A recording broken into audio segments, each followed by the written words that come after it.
Hi, everyone. Look who I'm with. It's Michael Cesario. Look who I'm with, Scott Chandler. Michael is a principal designer and who I have the great pleasure of working with at FJM and has for years been influential with me and with the Blue Devils and with the activity as a whole. All the marching arts. You are a legend and I love you. Well, I love you back. I always remember our early days in New York City where you'd be, coming back from Broadway rehearsal studio, that one upstairs, and you'd be coming down the stairs in like leg warmers. Oh, So that'll give you an idea of how long we've known each other, everybody.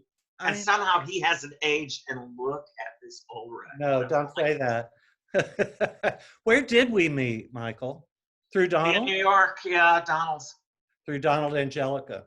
Yeah. Yeah, and I remember it was such an important thing about Donald was that the related arts could impact what we were doing in the marching arts. And I found you so, first of all, full of integrity because you were working professionally as a designer on Broadway and television. And listening to you talk about how that could apply to what we do was absolutely amazing to me. Do you know something bad about my health and all these tributes are coming out? No. No, but it's very true. That impacted me a lot because it was something I thought about.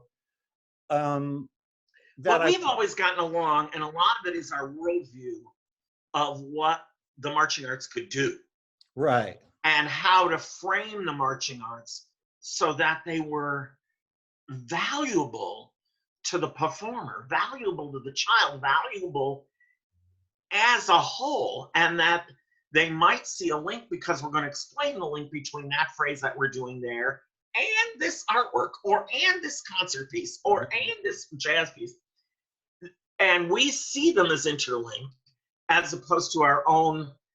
You and I have often said we sit, our activity wants to sit in a corner and be its own fabulous self.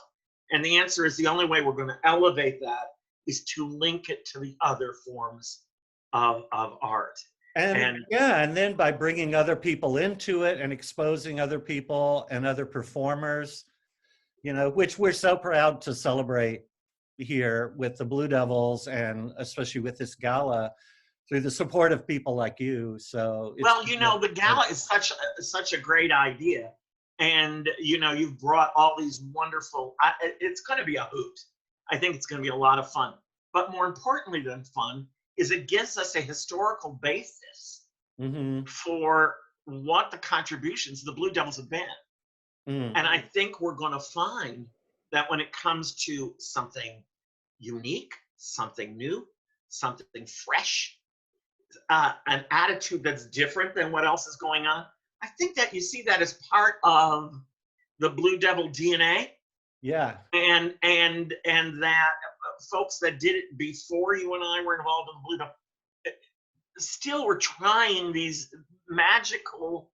They didn't look like anybody else. They certainly didn't sound like anybody else. And so they've continued that. And I think one of the great things that I'm so proud of how we work, I've often said it is like working on Broadway in the sense that it's like working with a director and a costume designer. And that what great ideas are you going to fill my head with? And then what wacky ideas am I going to come back to you with? And say, if we did this instead of that, we could have this and that. And then Absolutely. You go, no, or yes. And we have that exchange back and forth. And I think it's why these 3,500 years later, we still hit it off just fabulously. And I think the result is something on a different plane than just a great costume, right. a great number. Yes, and it better be a great costume. It better be a great number, or Dave Gibbs fires us all. But Sean Gallant, excuse me, but you're fired. But and you have always reminded me of. I mean, first of all, I depend on you with the Blue Devils A Corps so much to tell me like ask the right questions of me, and I trust you like so much. But you do always remind me, Jay tells the story of Jerry Seawright talking about no matter what the price tag is on that look, they better look like $1,000,000. And Right. you really have been responsible in keeping us looking like that. And Well, I'm proud of that. yeah. I want people to think we spent $1 million in years when, people go, I can't change uniforms every year like the Blue Devils. You go, the Blue Devils don't actually change uniforms every year. We change this and we move that. And we, add a thing here and add a thing there. And my gosh, I had to tear those old Shakos out of Jay Murphy's hands. Okay, Jay, no more Eagles. It isn't the Boston Crusaders. So I think that a lot of the things we've done on a clever budget Yeah. where nobody's seen where we weren't. I mean, there was, I don't know how many years where we were wearing the same pants. Yeah, oh, for sure. Add a stripe. Okay. Yeah.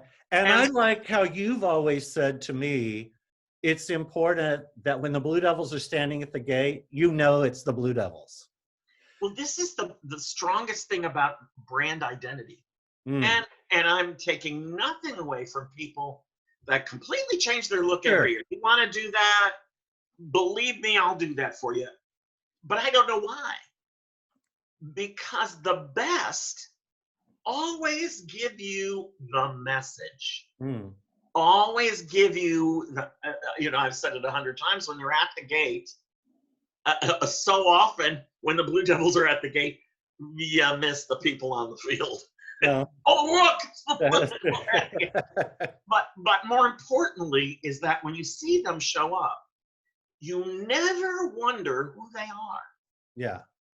No matter what wacky thing we're going to do, Mm-hmm. and you are as wacky as can be, some of those ideas I go, okay, and then they tap dance with their hands. Right. Sure, But you go then, right ahead, Scott. we have always found ways to expand what that DNA brand is within that. And I've really loved that. Every single time. Yeah. And yet you never don't know. And Right. some years we've come on the field with just enough blue and the way we had, there's always that sit back, relax, you're in the hands of the great stuff. Right. But I do think that there was 1 year where we built the Blue Devils. Yeah. They started out with the newest and the greatest and the whatever it is. And I always thought that the show should have been called Becoming the Blue Devils. Yeah. And by the end, I just gave myself goosebumps. Mhm. By the end, they were the Blue Devils. You went, that's what it takes. Yeah. And other years, I think so, of 2012, Mhm. because we were the Blue Devils for half a show. the Blue Devils you love, the Blue Devils they're great. And suddenly, their clothes started disappearing. Right. Who knows where they went? Yeah. Yeah. Yeah. Which is another thing. Everybody else goes, let me leave a pile here on the 50. And suddenly they were in stretch wear, no hats, Yeah. nothing. And the idea was, here you can see the dots with the Shako and the aluminum, and here you can see the face. Yeah. And the idea that was before anybody was thinking of that. Yeah. Yeah. And so it started a trend. And some people have gone as far as to never wear a hat, which means we can't see their dots, but that's neither here nor there. Not mentioning anybody but me. So. Tell me this, though, Uh-huh. because I've always forgotten to ask you this question. 1981, when the Blue Devil Color Guard wore the jumpsuits for the first time, and you were working professionally as a designer, blah, blah, blah, doing that. What did you think of all that, having a drum corps history? What did you think when you saw that Blue Devil Color Guard come out in the jumpsuits? I was so well, first of all, Shirley's one of my go-to geniuses. That's Shirley Doherty we're talking about, folks. Uh-huh. And she has a brain like nobody else's. And she had the guts to break. First of all, that color guard, as Paul Leteau said, was already at the top of its game. There was nothing they could not do. They Right. could spin, they could toss, they could actually catch. It was what's left. Well, why are we not matching the identity of the core? It was so thought provoking. Right. And the fact that how they moved and how they stood and the whole thing completely changed without losing any of that great technique. Yeah. I was blown out of the water because to me, who had been saying drum corps needs to be more theatrical, I was in love with it and I was insanely jealous. Yeah. I Me had too. just started working with the cadets, Mm. and who looked like nuns. And so I said, if we're moving up, we've got to respond. And this is a good thing about competition is I didn't imitate Shirley. First of all, I wouldn't have been able to, for many reasons. But I said we need to respond to that kind of leadership. How do we say we're conversant with the state of the art? Mm. Because the state of the art just got moved up. Right. And so the answer was, I'm going to answer with cadets and their ladies. Right. And Right. the Right. prairie skirts and Yeah. a rose in their hair. And I said, because even Shirley's still wearing a hat. Yeah, and I was marching in 1981 when all that went down and knew that some of them were a little uncomfortable with it because it was such a shift. And at Madison, we thought they were the greatest thing ever. Yeah, we all It did. was incredible how they looked, and they had an elegance and just a beauty and just that sense of innovation. And excellence, I attributed to the Blue Devils Well, from that that's the whole time. thing is, it's that kind of perfect, everything we keep saying we want to do, that Mhm. perfect blend of completely new Right. but nothing is lost in terms of technique, in terms of, the flavor of the thing. In fact, we gained it. They finally could look like boop doobie doo wah, they Uh-huh. finally could. How do you get out wings in a pleated skirt and boots? Right. You can't. Yeah, you can't. So she provided the perfect body for the butterfly is the only way I've ever described it. Hmm. And that way they really could fly. They really so long and everything was thin and all the stripes went down and the blue sequin. Oh yeah, it was Right. And enough of that. again, Enough of how wonderful Shirley Doherty is. and again, bringing it back to how the activity and what we do and our performance could evolve in a way that still let us keep who we are, but it advanced the entire art form and The made it whole very relevant. very relevant, and it's very relevant today too. Yeah. It's one of the examples I use of when that happened. What did you do? I Yeah. say to Coles. Yeah. When Yeah. that happened, what did you do? When they did this, what did you do? Right. Oh, you copied it? Yeah. Everybody's going to do a version. Yeah. I mean, don't you wish we had a nickel for every hip cape? Right. Oh, yes. Thank you. Uh, And thank you for figuring I out how wish to I had do a it. nickel for every bit pan. Yeah. Oh, absolutely. I mean, You share revolutionary. this with the world, and that's what it is. Yeah. Yeah. Um, Also, it Which goes. is what's so much fun about you being in the FJM Design Studio. Is a lot of people don't know that that they're scared. See, Yeah. I'm an old fuddy duddy, but they're scared to talk to you because you're, Scott Chandler. No. And so, so I keep saying, why do you want me to do this? And it'll really be hip No, you're the um, master. You're the master. of certain things. But I Yeah. always think what's fun about working together is that somebody says, well, which of those? And I say, well, I'm kind of primarily responsible for the core and Scott for the guard, but I don't think we'd ever phrase it that way. Right. Right. Because the idea for where the core is headed, I hear the music eventually, and but I hear the music in the context of what Scott's told me he's doing with the music. Mm-hmm. And that was true even if when it was Wayne, you know, Right. but Wayne, the great Wayne Downey. I think that you know, my impression of Scott Johnson and John Meehan and all these fabulous creators, sorry, David, and not mentioning Dave Glide, is I don't always get to hear it in your mind, so I need a translator. Right. And again, like working in the theater, Scott goes, here's what I'm going to do with this. You don't this sounds like a science fair project, but in fact, these things just slide down and then they tap dance with their hands. Right. Okay, what do you want those shoes to look like? Right. I mean, immediately we're talking about what happens. Well, and at the very end, I think the little girl needs to be in pink. Okay. Yeah. What little girl? You know, it's like, Right. oh, you forgot to tell me about the little girl. Okay. But also, I want to say too, because you've influenced even, you know, what I do as a program coordinator and where we've all gone with pacing of shows and how shows become sort of activated through their drama and dramatic narrative. You've really influenced all of us. And let me tell you this story that I tell people a lot. When I was going to work on Glee and I was a nervous wreck and I called you and I said, I don't know if I can do this. And you said, keep it light and be professional. And that was really the key.